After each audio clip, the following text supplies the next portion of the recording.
Hello everyone and welcome to another edition of Getting to Know the Archdiocese. I'm Brandon Schmidt and we are pleased to have a special guest with us today, Archbishop Charles Chaput. Hello everybody. Archbishop Chaput has been a priest for 51 years and has been a bishop for 33 of those years, and you may know him recently as the Archbishop of Philadelphia, as he served us from 2011 to 2020. Archbishop, thanks for joining us. I'm happy to be with you. I'm actually a priest of the Archdiocese of Philadelphia now. Once I became the Archbishop here, I was incarnated in Philadelphia, so this is my home. Well, we're very happy to have you. Thank you very much. So, almost 2 years now you've been retired Archbishop, and I'm sure you've been very busy doing many things. So give us a glimpse into your life. What have you been doing? What do you plan to do? What's your life been like since we've seen you? Well, first of all, I have not been very busy. The first year and 3 or 4 months of my retirement were in lockdown. I'm living here at St. Edmund's Home for Children, and that's a unique situation. The kids here, there's a little more than 40 of them, the youngest being 10 months old and the oldest being near 40, are people with severe disabilities and compromised immune systems. Because of that, I wasn't allowed to have visitors at all during the first year that I was here. The first 3 months were free, but after that, the lockdown came. And I didn't go out for anything except doctor's appointments. So I really kind of lived as a hermit for most of the time that I've been retired. For the last 5 or 6 months, I've been doing some traveling. And in the course of that time, I wrote a book and released it. I get up early in the morning, still get up early even though I'm retired, and say my prayers. Spend the rest of the day reading and praying and cooking and reading and praying and cooking, and it's really been that kind of life. I do a little bit of priestly work. I am spiritual director for a few of the seminarians and for a number of priests, both here in Philadelphia and across the country. I do spiritual direction by FaceTime for some priests. So I still do that kind of thing. But for the most part, I'm really retired and enjoying it very much. Well, that's wonderful, Archbishop. You mentioned you like to cook. What some of the things you've been cooking since you've had a lot of time at home? Well, it depends. Yesterday, what did I cook yesterday? I made an interesting thing. It was a chicken pot pie, but without a crust. It was actually poured over French fries. Oh wow! Which is an unusual thing. It was really quite good. And today I'm making tacos. But I make Chinese food and I do French food and I do just about everything. That's great. The easiest food to cook, of course, is Italian, where you just pot of boiling water, some pasta, and some different kinds of sauces. Awesome, that's great. So you spent almost 9 years as Archbishop of Philadelphia. I'm sure a lot of things have happened in that time. What's one of your probably favorite memories, or one of the memories that stick in your mind probably the most in those years? I've been a bishop for 32 years now, 33 years, I guess, and the thing that I've enjoyed most about being a bishop is celebrating the Sunday night Mass every Sunday in the cathedrals where I've been.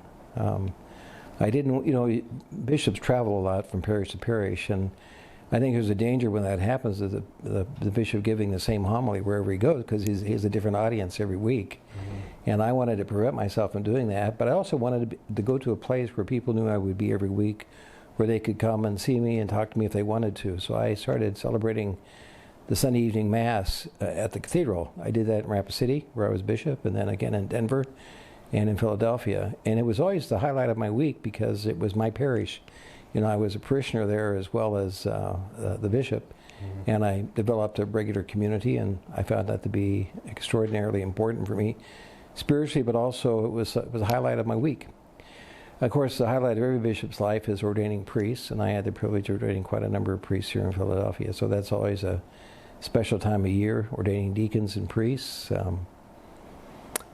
We had some rough times in Philadelphia when I first came, especially. The first 5 or 6 years were really rather difficult in terms of personnel issues, in terms of financial issues.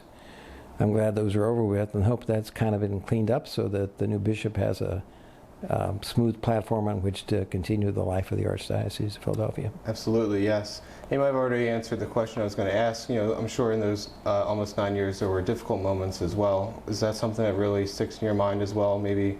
Well, it was very, very difficult. There were more than 25 priests out on leave when I came here because of accusations or suspicions of sexual abuse, and I had to make decisions about whether they would stay in ministry or leave ministry permanently. And then We discovered a $300 million shortfall financially in the diocese. In addition to that, I had to close 50 schools and probably 60-some parishes, and that's not a very popular thing to do. It's amazing, the people that get most angry are those who when you close their school, even more than their parish. Mm-hmm. So those were difficult days. I'm glad they're behind me. It was difficult for the people too. It wasn't just difficult for me. I had to make the final decision. But the Lord provides, and hopefully the diocese is in a better place to handle its future, which is also going to be complex and difficult. Sure. Because we have a diminishing number of priests, we have a diminishing number of people going to church on Sunday. We have probably twice as many parishes as we actually would need in terms of space for people. Mm-hmm. So to make those decisions will be a very difficult task for the priests and bishops of the diocese. Absolutely, yes. So 51 years of priest, a lot of time. I don't want to phrase this as regret, but in your 50 years of being a priest, is there anything you would do differently? Maybe some even advice as seminarians that we could learn, maybe, as throughout your time in the bishop? Well, there's a lot of things I would do differently. You see the results of your decisions, and a sign of being intelligent is changing your mind when you have evidence that things should be different. So there are, things I certainly would do differently. Speaking of seminarians, what I would say to you guys is that the one thing I do regret is how I wasted my time in the seminary. I actually spent my time pretty well, but considering the opportunity you guys have of having that opportunity to study and to pray and to be formed, I think most of us probably cooperate with formation in about, maybe at the height, 40% of our ability. And to be able to do that better, I wish I had done it better. I wish I had studied harder. Mm-hmm. The church gave me an awful lot of opportunities regarding study. I did graduate work too, and I did very well, but I could have done better, and I wish I had done better. And I think that's true about every aspect of my life. I'm grateful to God for the opportunities I've had. I've had hugely important and enjoyable opportunities.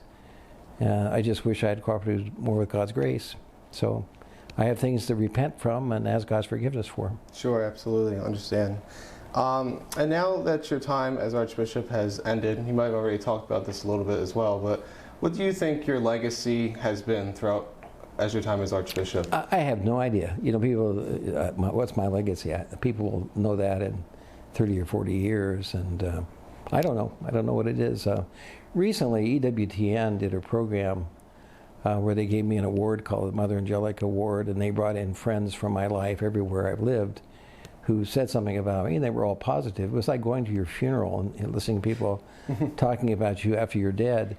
I have a lot of people who've said nice things about me, and I'm grateful for that. So I kind of know what people are grateful for, and people write to me and tell me what they don't like too, so I know what people are mad at. But how that's all going to shake together, that's in God's plan. And He's the only one we have to worry about, who's in the end, what His opinion of me is. And I'm sure it won't be as positive as people who like me, and I hope it won't be as negative as people who don't like me. I'm sure that it'll be just, because God is just. Absolutely, yes. So Archbishop, I know you've been writing for many years, and you talked about how your new book, Things Worth Dying For, was recently released, and you talk about it, things worth dying for really, nation, church, ideas, and all that. What do you hope for the reader to really get out of this book as they read it? Well, the most important thing is to realize we're going to die. As you get older, you realize that in a more intense kind of way, because I'm much closer to death than I was even a year ago, and I know that. And when your body begins to fail, you become more aware of those things. But if we were aware throughout our lives that we're going to die, and the way we live our life now determines what our life's going to be like after we die, we would live our lives much more seriously. So I hope it's a book that encourages people to take life seriously, especially those important things that you mentioned, that God is worth dying for. Those of us who are believers as Catholics, be the church is worth dying for. Our families are certainly worth dying for. Friends are worth dying for. And our country. I really am proud to be an American, and I think that we are blessed to be in one of the freest and easiest countries to live in, actually, in the world. And we need to be grateful for that. We need to be appropriately critical, but not critical in such a way that we don't understand the great providence God has shown in allowing us to be citizens of this country. So I think there's a lot of country bashing that goes on these days that you can do that appropriately, and you should, just like we should criticize ourselves appropriately. But there's a lot of good here, and we should be grateful for it. Great, wonderful, yes. And you've been writing for many years, Archbishop, and I'm sure you've heard many things from other people. How has it affected you personally? And also, in that question, like, how have you learned from other people how it has affected you? Writing books. For those who want to write books, it's not easy. It takes a lot of time. I've been blessed to be able to write with a lot of help. I've had a lot of staff that helps me with my books. Actually, in the most recent books I've written, I've gotten money in advance. They call it an advance from the publishing company, which enabled me to hire people to do research for me. Most people who write books don't have those advantages, and it's an awful lot of work. And people come to me and say, "What would you advise what you do? Write a very long outline so you know in advance what you're going to say, or your book might be 10 pages long." And then determine whether or not you really do have something new or significant to say. And one of the things I think is really a very practical thing is it's probably the best way for most people to do this is to tape record what they want to write from their outline when they have their outline, and then edit it down, because it would sound more like them, and it would be probably more understandable to people than if they just write it out and correct every line as they write it. You get a lot more done by taping it and then editing it than you do by writing a sentence by sentence and correcting every sentence as you go. But writing a book is a very difficult thing. I never thought I'd write one. I probably wouldn't have if left to my own. I was encouraged by others to do it. And I don't think I'm going to write another one because they do take a lot of time and a lot of effort. And after a while, you've said everything you need, everything you know to say. You know, I've written 4 books. 3 of them are a little more significant than the first one. But if you look at it closely, I've been saying the same thing for these last 30 years. I've been writing books just in a slightly different way, with a lot of different examples. But you kind of, it's like your homilies. You know, you end up after you preach for 51 years as a priest, what new do you have to say? Not a whole lot. You can, you know, every time I read the scriptures and prepare a homily, which I do very seriously when I preach, I do discover new things about the scriptures. So there are new insights. But in terms of the practical application, I bet I've been preaching the same thing for years and years and years and years. And generally, you discover after a while that you're really preaching at yourself. Hopefully other people have the same experience and learn from it. But you're really talking about your own sins and what you need to do to improve, because in some sense that's the only experience you have, your own, you know, with other people of course, but it's still your own experience. That's really awesome, yes. And then also I just want to ask Archbishop, you know, you were evident throughout your time as Archbishop of Philadelphia to have a special ministry for young adults, especially Sunday evening masses. You always drew a decent amount of young adults. What's advice I guess you would say you could offer to young adults who are maybe struggling to live their faith in an increasingly secular world? I think one of the primary roles of a priest is to be a mentor to other people, to be a mentor in how to be a Christian. And that's at the root of my desire to do ministry to young adults, is help mentor them into being adult Catholics. What advice do I give them? Number one, well, you know, basic Christian things. Go to church, go to confession, struggle with chastity, try to be faithful to the Lord on that. See that you marry somebody who shares your faith, or else you probably won't have it in 10 years. Hang out with other people who are serious Catholics. That's probably, after going to Mass and confession, the most important thing, that we surround ourselves with people who share our values. And get close to the church. You know, get close to the priests in the church, so that they can help you be consistently faithful to the ideals and dreams that you have. But hang out with fellow Christians who are serious about it, and look for a spouse from that group. If you do that, life's going to be much easier as a Christian than without it. Well, thank you, Archbishop, and thanks for joining us today and hosting us here in your lovely home. And thank you all for watching, and join us next time as we continue to explore the people, places, and events of the Archdiocese of Philadelphia.